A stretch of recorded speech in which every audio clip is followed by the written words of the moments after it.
What's up, everyone? So super last minute. Thankfully, was able to find Josh West 24/7, who's literally on 24/7, and he was able to jump on and do a quick live stream.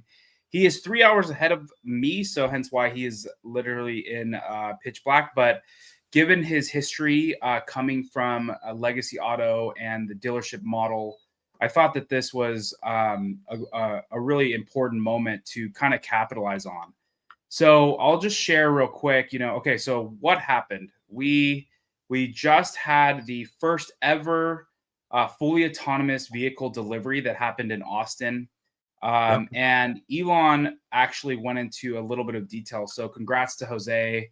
But Elon tweeted about 4 or 5 hours ago. He said the first fully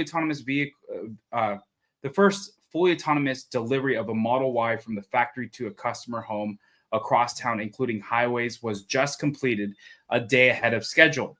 There were no people in the car at all, and no remote operators in control at any point. Fully autonomous. To the best of our knowledge, this is the first fully autonomous drive with no people in the car or remotely operating the car on a public highway. So, just absolutely insane, because this is, we'll get into this, but, let's kick it to Josh. You are from like 25 plus years, 30 years, something like that in Easy, the easy, automotive easy. business. Less than 20, but I don't want to yes. go too. Okay. So 20 years in the automotive dealership model. You were one of the top sales representatives for your region. And, For the at this country. point, this is kind of like, one of those moments for you that you even personally like left the automotive industry. But just talk about, first off, like what a big moment this is for the automotive industry. And then let's go into, the kind of the dealership model and how this is going to disrupt that. Yeah, so this was to me was bigger than Robotaxi. This was bigger than, any of the announcements that we've had in the last little while. As soon as I heard this, I was like, this is it. This is the final nail in the coffin for legacy automotive new car dealerships, just removing that last little bit. It was that last thing because we had the first part of the automotive purchase process under wraps. So we were able to buy the new vehicles on our phone. I ordered the car I'm driving right now, my Model S Plaid, sitting on the sofa Sunday morning, coffee in hand. There's no dealerships open at that time. And here I am ordering my brand new car, and you can track it and all that sort of thing. But the problem where I had to then change my schedule and do my thing was to actually schedule it when the car arrived at the service center, sales center, and take time out of my day. I actually had to reschedule my pickup date because of the way that kind of my schedule was going, and just life is busy, right? So it's this big inconvenience to take a chunk out of your life to go to the location to pick up your vehicle. But now the thing could just come to you. So it's a huge convenience from the consumer standpoint, but then from the manufacturer standpoint, you don't need a dealership at all anymore. These manufacturers now with autonomy and their software, their AI power, their customers are ordering exactly what they want, and then the raw materials come in one end of the building, the vehicle spits out the other building, and then goes and finds its way to the consumer. Maybe it might need a truck ride somewhere in between there in the middle to some central location that's maybe not near a factory. But beyond that, you don't need the brick and mortar, and that's where the big costs are. And the employees, all the people involved, that's also where the big costs are. They've eliminated both of them. It's incredible. Yeah, I mean, like if we just talk about this, right? I mean, again, we're going to go into what this means, but I remember I think my last car that I bought, gas car, was 2019. I bought a Honda Pilot, actually a great car. But long story short, I went in and I just kind of haggled the guy to the price that I wanted. And then I had to go to work, and I had to left my wife there so she can kind of deal with like the paperwork and everything else. Yeah. It still took her 5 hours, even though Wow. within like 30 minutes, like we had negotiated the price. I cut out the 15% and just went, just straight Yep. for what I thought the cost of the vehicle was. And Yeah. then next thing I know, it's like I'm like, what do you mean you're still there? And so like when you think about it from a customer experience, I mean, that's one of the reasons why why Tesla has been such a game changer, because it removes all that. The price you see is the price you pay. Right. You remove a lot of that experience. And then again, when you think of even the cyber cab right here and how that's going to change the game, again, it's that human interaction that's kind of pointless, that maybe makes you feel uncomfortable. But again, the dealership model, and again, you can get into all of the logistics, but it's like, they're commission based. They may not always be upfront. They see prey, they pounce on it. And again, not every car salesman is Well, like that. but Yeah, go that's ahead. what they're incentivized to do. That's the whole structure of it, right? So long ago, the manufacturers didn't have the capital to carry every single vehicle that they built in inventory. They needed to offload that capital on a dealership network to spread those costs out, because you didn't have the connectivity that we have. We didn't have the internet. We didn't have AI, and we didn't have a lot of the high powered compute that we have to create the customer's order just in time. Even manufacturing processes were far more archaic 50, 60, 100 years ago when dealerships came out. So there was a need for them. It's just we don't need them anymore. And the problem is that they've been propped up by state legislature and so on because they're such a massive profit center. They're a huge ticket item that people buy every few years, but they really don't know what they're buying, how they're buying, because there's all this unknown gray area that they operate in. There isn't a clearly defined pricing structure. There isn't a clearly defined purchase process like you would say have with a cell phone. You're going to pay the same price for your Apple iPhone 16 in California as you will in Atlanta, Georgia. But that's not the case with a Chevy Silverado. You could have a $10,000 swing in the price, but it's the same vehicle coming out of the same factory. And so with Tesla, at least now they've got their pricing, they've set the sort of the standard where it's the same price right across the board, every state, every province, and wherever you're buying it. But now with the autonomy, they can just completely eliminate, that the last leg of getting that product to the consumer. And really, I don't know, you can correct me, John, but is there another product that can deliver itself to the end user at this point from where it's made?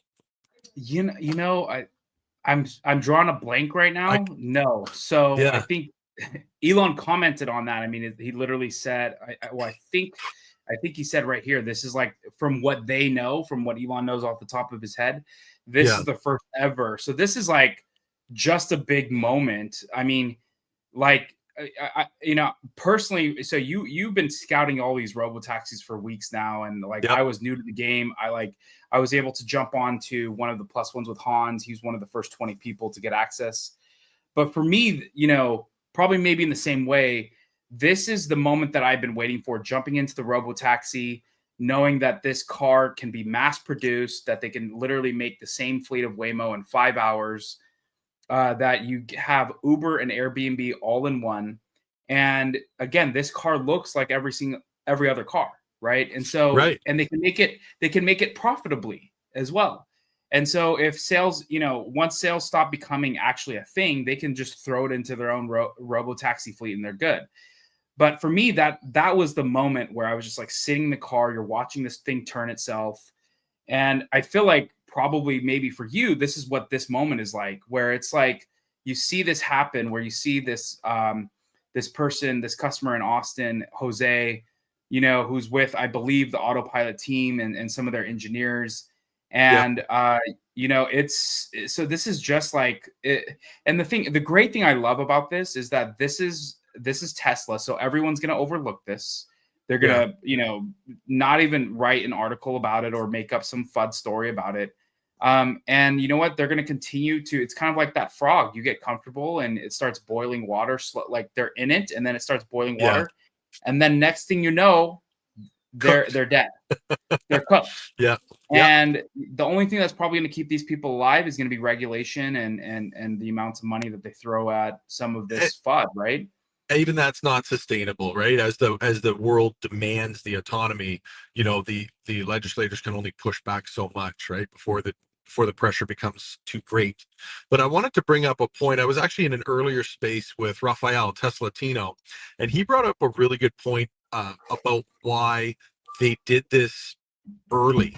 a day early, really. Like, I mean, you and I both know Elon's famous for saying 2 weeks, right? And it's like 3 or 4 or whatever, right? So Well, oftentimes, tomorrow's his birthday, so maybe he's got something else yeah, planned.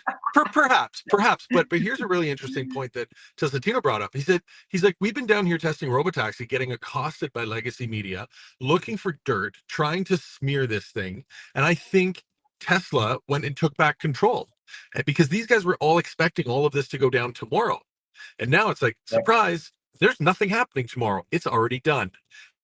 Nobody was even looking. Everybody's paying attention to robotaxi. Meanwhile, this thing's out on the highway ripping 72 miles an hour, I think Ashok said.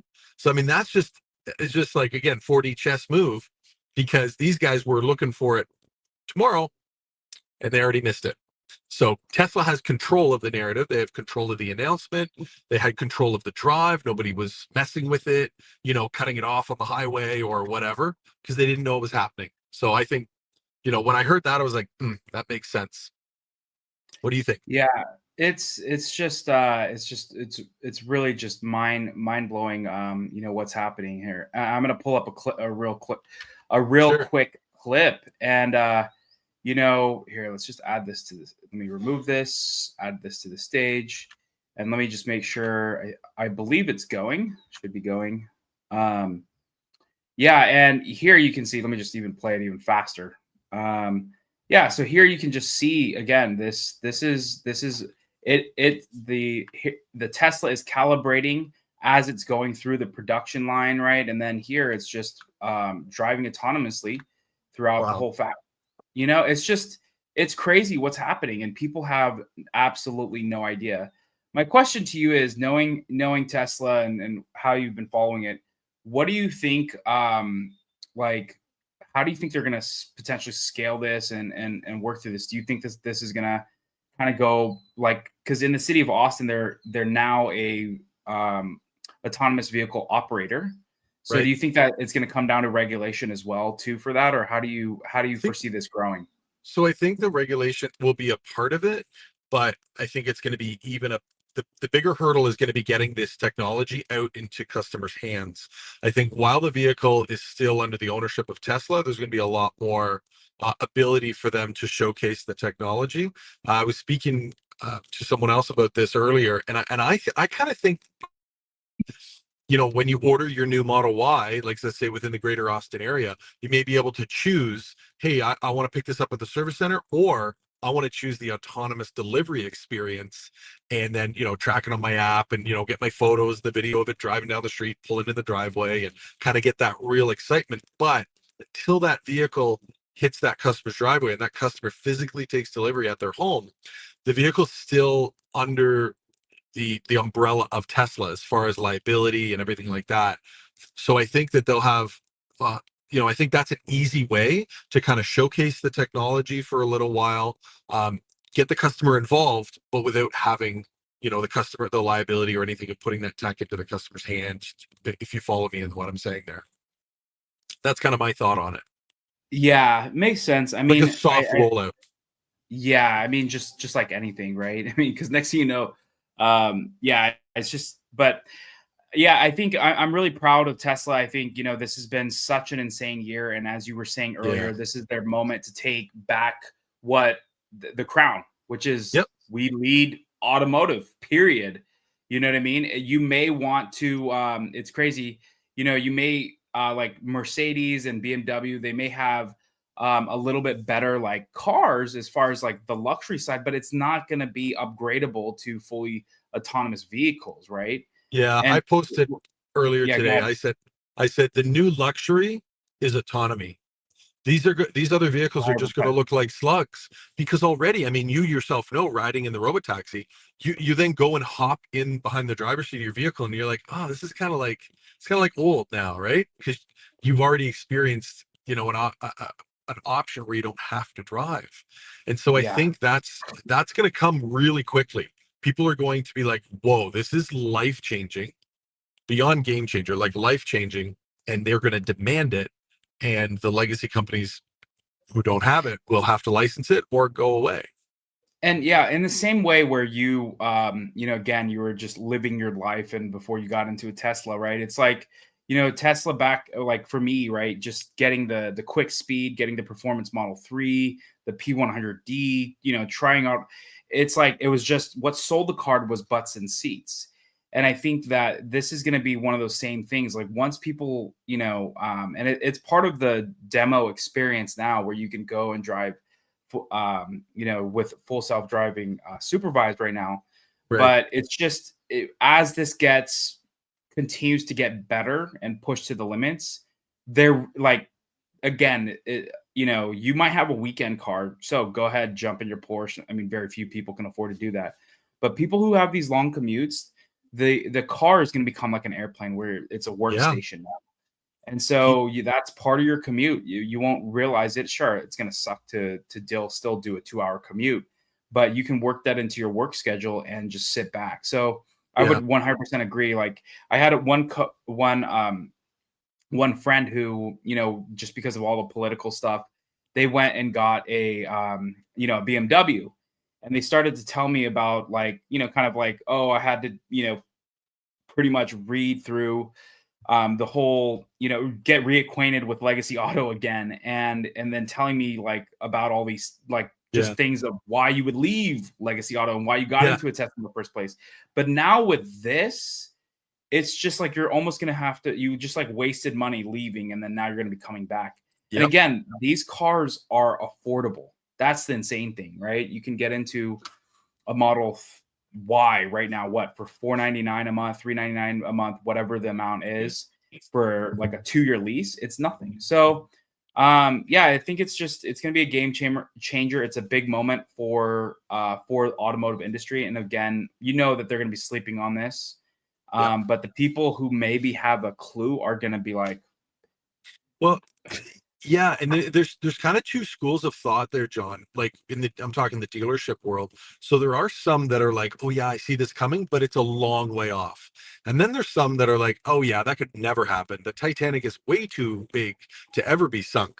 There's no iceberg that could ever take it down. Meanwhile, the water's lapping at their ankles. You know what I mean? Like it's already going down.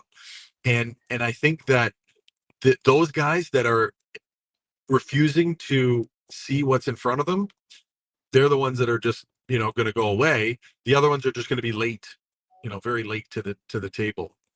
The Yeah. Well, here's another thing I actually wanted to mention earlier on was there's kind of a saying that had been coined regarding autonomy is that people want to use their phone more than they want to drive.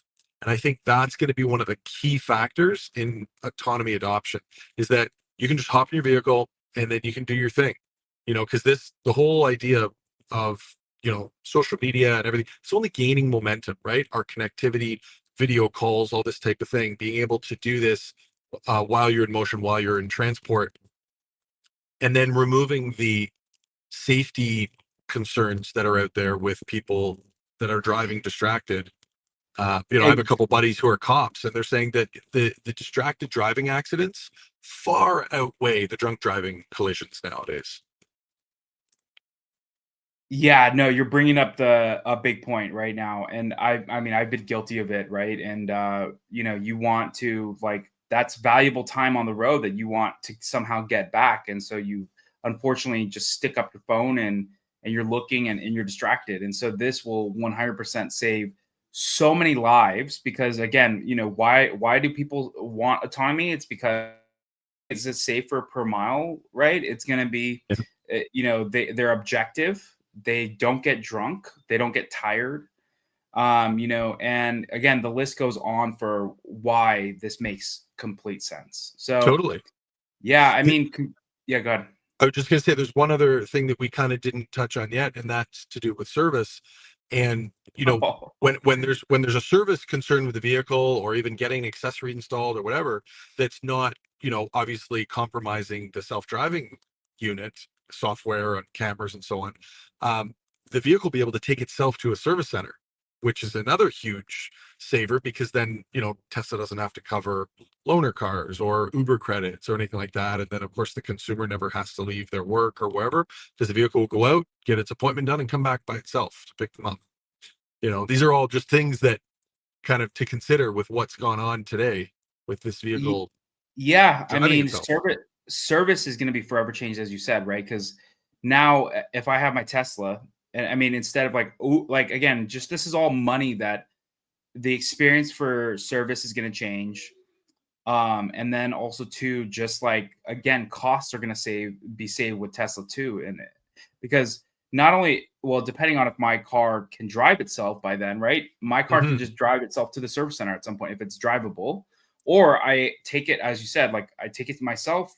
They have their robo taxi fleet that takes me back, Yeah, and that's true so too. Yeah, yeah, I and then your mean, car just arrives at home when it's finished. You don't have to go back there. 100%, man. That's a It's good point just too.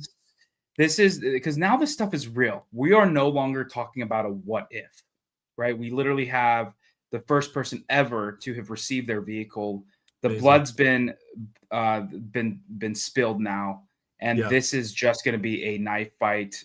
Really, I think again, unfortunately, Tesla is going to, innovation is going to push people the wrong way because, and you know what, they might even face more scrutiny than ever because this is going to be the last thing that people can try to stop right. because this is just a tidal wave that you cannot, a tsunami wave that you can't stop. Yeah. So Yeah, yeah, and it's, Tesla's been a leader all along. You know, they really forged a path with everything from supercharging to really mass-produced, you know, electric cars, having a computer-based car. You know, they really have been a front runner and paved the way for a lot of other companies coming behind, GM and Rivian and Ford and a lot of these others that they've kind of, you know, cut through a lot of the red tape. And this is just going to be another example of that. exactly, but yeah, I just wanted to jump on. I know you're 24/7 everywhere, right? Like you're literally like Yeah, Mr. all over the Mr. place. Nomad Tesla living. Yeah. But yeah, no, thank you for jumping on last minute. We have you make sure you give Josh West a follow at Josh West 24/7. He's got some amazing expertise from all of his 20 years in the automotive industry. Got some really key insights, and if you are ever in Austin, he's a good boots on the ground for all Yeah. things. He took me around Bastrop and some of these other places. So And now we've he's got, a robo taxi expert. yeah. Well, I'll be back to ride in a couple of weeks. But I was going to also mention that we've got X Takeover coming up, and I'll be there with What's you. that? Yeah, right. What is that? Probably just Exactly. the biggest phenomenon in all things Musk in California, Yeah, man. Super exactly. pumped. Yeah, this is Yeah, this dude, this is going to be probably the best one yet. Again, I can't share too much about the things that the irons in the fire, I guess big is stuff, to man. say. Yeah, just big stuff. And Yeah, so again, if you're not familiar with it, xtakeover.com, July 25th and 26th, San Mateo County Event Center. We have we have 800 drones going to be there the night before. Doing some cool stuff. If you watched what happened in Muskegon, it was just insane. So now phenomenal. we're gonna have double that, and then we have Lars Morovi, who's the vehicle engineer over at Senior vice Tesla, president. Yep. senior vice president, and then we also have Steve Jurvenson, who is the best friend of Elon and has invested in all of his companies. And then speakers like yourself, Sandy Monroe, Gali, Farzad, and the list goes on. Yeah. Just a great lineup this year. So we would love to see you. And again, this is a community-led event for the community and by the community. So Yeah. we make sure you go there. And again, give Josh West 24/7 a follow, and we will catch you guys all next time.